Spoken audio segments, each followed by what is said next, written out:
ഈ വിധി അങ്ങേറ്റം ബയസ്റ്റായ ഒരു വിധിയാണ്. കാരണം ഈ പ്രതി വരുമ്പോൾ ഒരു ജഡ്ജി എഴുന്നേറ്റ് നിൽക്കുക എന്ന് പറയുന്നതിന് അർത്ഥം എന്നാണ്. അത്ര ബഹുമാനത്താണ് ജഡ്ജി എന്നെ വിധി പറയുന്നതും കേസ് നടത്തുന്നതും. നമ്മൾ ആദ്യം പോലും ഫോളോ ചെയ്യുന്ന ആളാണ്.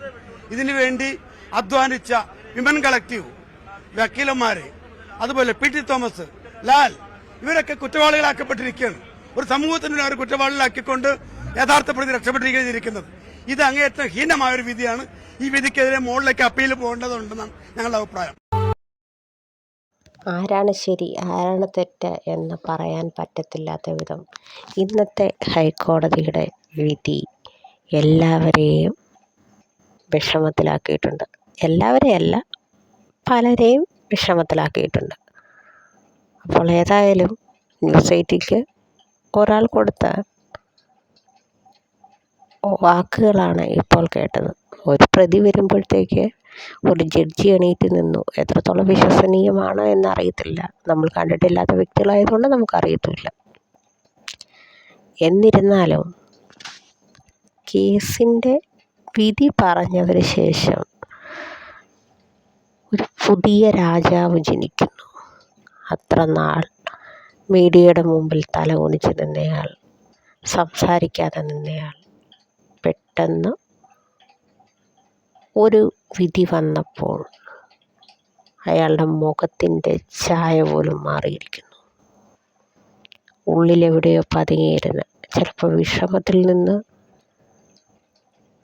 പെട്ടെന്ന് ഒരു മോചനം കിട്ടിയതിൻ്റെ സന്തോഷമാണോ, അതോ ഇത്ര നാളും അഭിനയമല്ലേ, ഇത്ര നാളും അഭിനയിച്ചതിൽ നിന്ന് വീണ്ടും ഒരു മോചനമല്ലേ.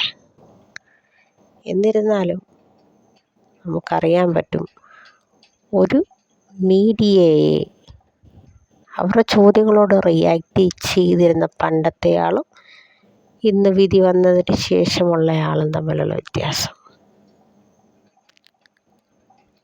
എല്ലാ കുറ്റവും മുൻഭാരിയിൽ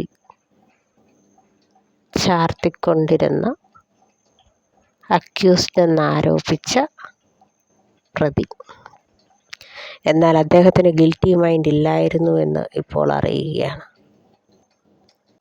കൂടെ നിന്നവർ കൂറുമാറി, മൊഴികൾ പലതായി മാറി. വീണ്ടും അവർക്ക് സുപ്രീം കോടതിയെ സമീപിക്കേണ്ടി വരുന്നു, അപ്പീലിനായി പോകുന്നു. ഏതായാലും നമ്മുടെ നാട്ടിലെ നിയമവ്യവസ്ഥയും നിയമനിർമ്മാണ വ്യവസ്ഥയും ഒന്നുകൂടെ ചോദ്യം ചെയ്യപ്പെടേണ്ടതുപോലെ ഇപ്പോഴൊന്ന് തോന്നുന്നു. കാരണം എനിക്കിപ്പോൾ തോന്നുന്നത്, ഇപ്പോൾ രാഹുൽ മാങ്കൂട്ടത്തിന് ഈ നേരിടുന്ന വെല്ലുവിളികളെല്ലാം ഒരു 2 കൊല്ലം കഴിയുമ്പോൾ ഇല്ലാതാവും. ഒറ്റയൊരു പ്രതിയോ ഉള്ളത് കൊണ്ട് മാത്രം ഒരു പ്രതീക്ഷയുണ്ട്. രാഹുൽ മാങ്കൂട്ടം ഏതായാലും 8ാമത്തെ പ്രതിയായോ 9ാമത്തെ പ്രതിയായിട്ട് പുറകോട്ട് തള്ളപ്പെടുകയില്ല. കൃത്യമായ എവിഡൻസ് ഇപ്പോഴും ഉണ്ടെങ്കിലും അത് നാളെ ചിലപ്പോൾ ആർക്കും അറിയാതെ മാഞ്ഞു പോയ രഹസ്യം